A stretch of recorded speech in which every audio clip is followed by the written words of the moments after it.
तो कल हमने इस चैप्टर का हाफ पार्ट फिनिश कर दिया था। इसको हमको समझना था और जहां हमने ये कहानी छोड़ी थी उसका मैं थोड़ा सा आपको रिव्यू दे देता हूं कि वो जो वुल्फ होता है वो उसको धोखा देकर बच्चों को बहरूपिया बनकर वो अंदर आ जाता है और 7 बच्चों में से एक को वो खा जाता है और सिर्फ एक ही बच्चा वो जो नहीं खा पाता है क्योंकि वो क्लॉक केस में छुप जाता है, वो उसे नहीं ढूंढ पाता है। अब यहाँ से हमको कहानी आगे समझनी है। तो समझिए, the youngest who was in the clock case was the only one that could not be found. जो सबसे छोटा था सिर्फ वही बच्चा था जो वो उसको मिला नहीं क्योंकि वो क्लॉक केस में छुपा हुआ था। When the wolf had satisfied his appetite, he went off, lay down under a tree in the green meadow outside, and began to sleep. When the wolf had satisfied his appetite, जब भेड़िए की भूख शांत हो गई, he went off, वो वहाँ से चला गया, lay down under a tree in the green meadow, वो एक हरे हरे घास के मैदान में एक पेड़ के नीचे लेट जाता है उसके बाहरी तरफ, एंड बिगन टू स्लीप, और सोना शुरू कर देता है। Soon afterwards the old goat came home from the forest. जल्दी ही जो बकरी उसकी माँ होती है इन बच्चों की, वो घर आती है अपने जंगल से। What a sight she saw there, और वो क्या दृश्य देखती है, क्या दारुण, क्या मार्मिक दृश्य वो देखती है। The door of the house was wide open, जो घर का दरवाज़ा था वो पूरी तरह से खुला हुआ था। The table, chairs and benches were thrown down, सभी टेबल, कुर्सियाँ, जो बेंचेस वगैरह थी वो सब इधर उधर बिखरी पड़ी थी, फेंकी हुई थी। द वॉशिंग बॉल वॉज ले ब्रोकन, जो बर्तन धोने का जो बॉल होता है जो हमारे किचन्स में होता है, वो वॉशिंग बॉल, वो टूटा हुआ था नीचे। And the quilts and the pillows were pulled off the bed, और जो चादरें हैं, जो तकिए हैं बिस्तर के, वो सब नीचे पड़े हुए थे।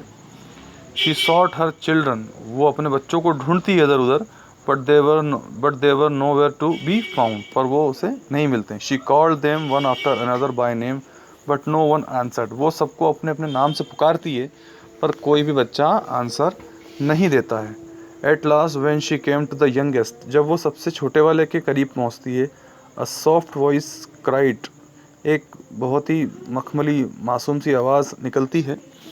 Dear mother, I am in the clock case, माँ मैं क्लॉक केस में हूँ। She took the kid out and it told her that the wolf had come and had eaten all the others.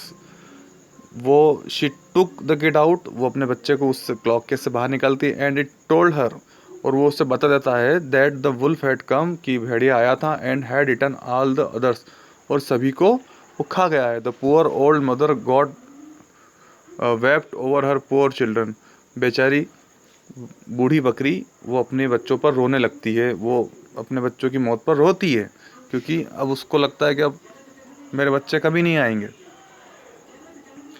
Eight length in her grief she went out, अपने इस दुख को लिए हुए वो बाहर निकलती है। And the youngest kid ran with her, और जो सबसे छोटा है वो भी उसके पीछे पीछे भागता है।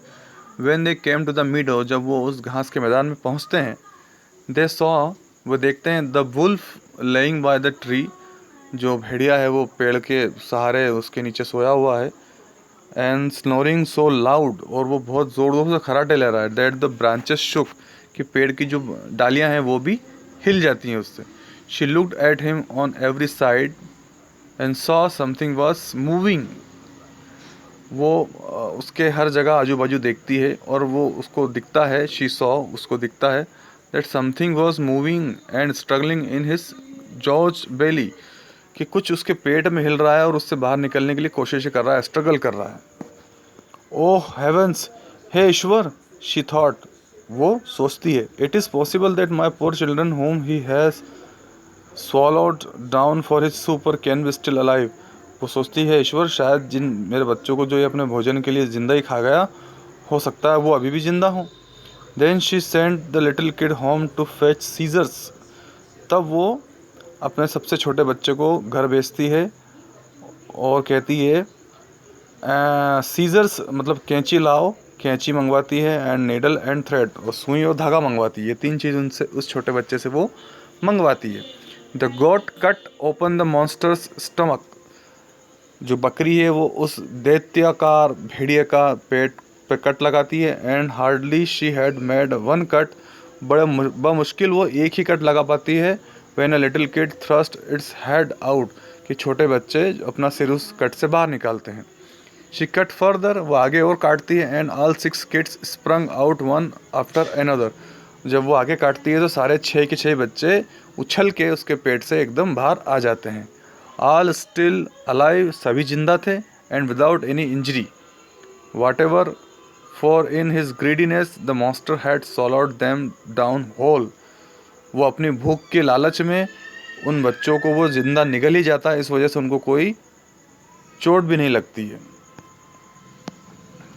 What rejoice there was, क्या वो खुशियों का पल था, वो सब खुशी मनाने लगते हैं। They embraced their dear mother, वो अपनी प्यारी माँ को गले लगाते हैं। And jumped with joy, और खुशी से कूदते हैं। The mother however said, mother माँ जो होती है फिर कहती है, Now go and look for some big stones, अब जाओ और कुछ बड़े बड़े पत्थरों को ढूंढो। And we will fill the weak beast stomach with them while he is still asleep, वो कहती है कि जाओ बड़े बड़े पत्थर ढूंढो। We will fill the wicked beast's stomach, हम उस धूर्त दैत्याकार भेड़िए का पेट उन पत्थरों से भर देंगे। और ये काम हम तभी कर सकते हैं जब तक कि वो नींद में है, ताकि वो नींद से बाहर आए उससे पहले हमको ये सब काम करना है। तो बच्चों को वो हिदायत देती है और सबको समझा देती है। तो सभी बच्चे पत्थरों के लिए निकल जाते हैं ढूंढने। Then the 7 kids brought the stones, तो सारे बच्चे जो 7 बच्चे थे वो कुछ पत्थर ले आते हैं। विथ ऑल स्पीड, पूरी बहुत रफ्तार से वो पत्थर ढूंढ के लाते हैं। And put as many of them as they could into the wolf's stomach, और वो जितना हो सकता है उन पत्थरों को, जितना उसके पेट में जगह थी भेड़िए की, उन सब पत्थरों को उसमें भर देते हैं। The mother sewed him up again as fast as she could, जो माँ होती है, जो बकरी थी, वो जितनी जल्दी हो सके वो उसके पेट को फिर से सुई धागा से सिल देती है।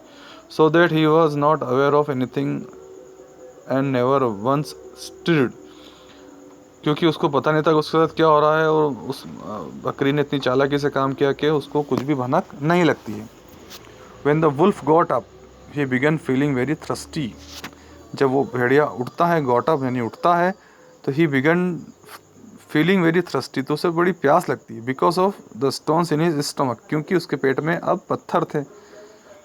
ही wanted to go to the well to drink, वो कुएं के पास जाना चाहता था पानी पीने के लिए। But when he began to walk and move about, जब वो उठकर चलना शुरू करता है, the stones in his stomach, जो उसके पेट में जो पत्थर थे, knocked against each other and rattle, तो वो जो होते हैं पत्थर उसके पेट में आपस में टकराते हैं और आवाज़ें करते हैं।